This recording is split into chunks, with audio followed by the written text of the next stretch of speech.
Yes, start. Mr.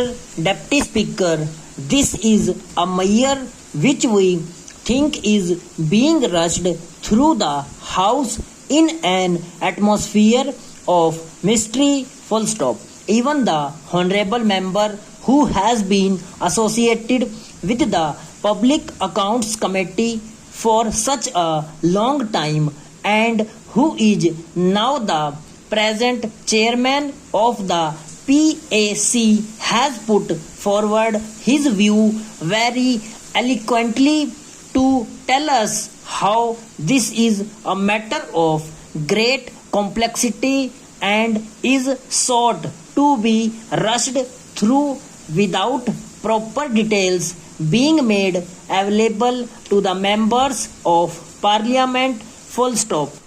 Why this attitude is being taken by the government, question mark. Suddenly, after so many years, government feels one night that they must have audit separated from accounts and promulgate an ordinance, full stop. Thus, legislation by ordinance has become almost the order of the day, full stop. This discloses an attitude of taking the parliament for granted in every vital matters, full stop. Of course, this is an important bill which need not be opposed from political point of view, and it is an important piece of legislation, but this is sought to be placed before the House, full stop.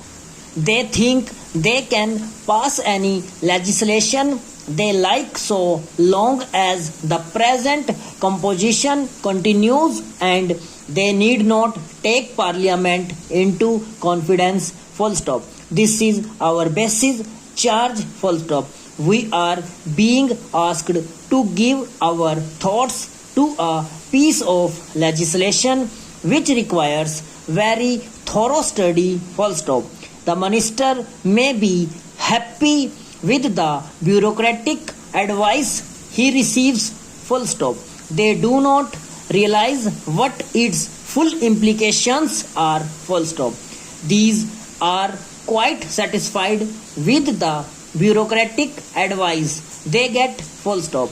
We want to know the real objective separating audit from accounts or accounts from audit and come out with an ordinance and come up to the house with something which has been accomplished as it were, and then say, you please give your formal assent to it and so on, full stop. Sir, we object to it on principle, full stop. Rushing through measures such as there is not a correct thing to do, full stop. There have been sustained attempts going on to bring down all edifices in the national life of our country, even in the government functioning of the country, full stop. We are objecting to this on principle, full stop. There is a matter which should have been conceived on proper considerations, full stop. Parliament should have been taken into confidence in much greater detail about its full implications, being the highest body as such, full stop and over.